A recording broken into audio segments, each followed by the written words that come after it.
Some of y'all are disappointed at God. You're mad at him. There was a man in the Bible named Paul.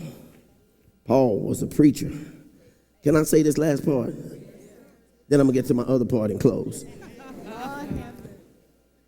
Paul preached all the time, and Paul wrote most of the New Testament. Paul was probably the greatest, next to Jesus, he's the greatest figure in the Bible. Amen. Isn't that amazing? Amen. Yes. Paul had an issue that wouldn't go away. He called it, the Bible called it, y'all, some of you have heard about this, and if you haven't, it's called it a thorn in his flesh. It's in 2 Corinthians, and everything I have today is scripture-based. I'm just explaining a lesson that we've been talking about. He had a thorn in his flesh. He had something wrong, and a thorn in his flesh means that this problem that he had was not a spiritual problem. It was a it was a natural problem. And see, most of the issues we have are natural problems too.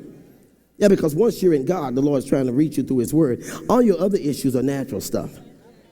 You're not really mad spiritually. You're mad Sagittariusly. So Paul had this issue, and he prayed, the Bible said, 3 times. Now, come on. Isn't it true that when you ask God for something one time, God's got it? You don't have to keep repeating it. But this man prayed for God to bring him out of whatever this issue was.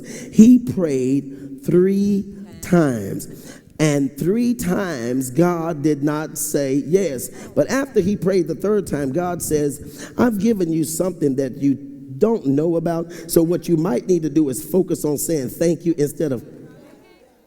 He said, my grace, look, Paul, my grace is enough for you. Now, what that means, Paul, is where it seems like I'm not taking this certain thing away from you, I have kept so many other things off of you that you have no idea about. Am I talking too fast, y'all? See, there may be one thing that God has not given you, but what you might want to do is think about all the things that God has kept away from you. Why can't you take this away from me? He said, Paul, because if I gave you everything you want, as powerful as you are, do you realize you might stop talking to me? See, there are some situations that we have to deal with that keep us humble. See, you really don't have the right to really down talk anybody, because your stuff really is jacked up. If somebody really would look close enough, God, you can clap. Nobody knows it's you unless you get mad right now. So sometimes God says, what I want to do is I want to allow you to have something that can show somebody else you can push through what you have. How many people that stutter have been encouraged by people that were speakers that stuttered?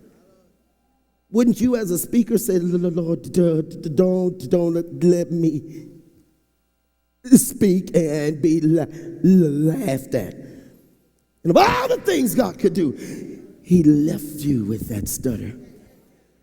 And as often as you were laughed at, you inspired more, because somebody picked up on it.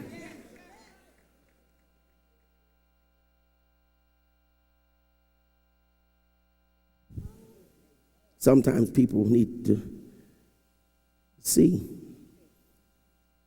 that you have a struggle just like everybody else. And so when you keep listening to Paul, you find that Paul, in his talking, got depressed. And he wrote it to the church. And we read his depressing letter the other day. Job, God gave him everything. Satan says the only reason that he's as good as he is, God, is because you gave him stuff. God said, okay, Satan, take away some of his stuff and see if he acts the same way. Satan took Job's stuff. Job didn't know it was the devil that took it. He said, the Lord giveth and the Lord taketh away. He didn't know what was going on behind the scenes. You guys have we have a better insight of it. Now, God at least allowed us to know that it's Satan stealing our stuff. But while he was going through it, before he went from lightweight to heavyweight, because Job got everything back doubled. And then the Bible said God gave him an extra 100, and he lived 140 years so he could enjoy the other stuff. Wow. Some of you are a little uptight down because you're getting older and you're finally qualified to go through depression because you're qualified to come out of it. But for the first time in your life, you've been able to say, this is what this is. I am not evil. God is not angry with me. Satan has attacked my spirit. He has caused me to have a down day, but I can't get stuck in it. It's what I'm going through. It's what I'm coming out of. It's not who I am. Say again, it's not who I am. No, say it again, it's not who I am.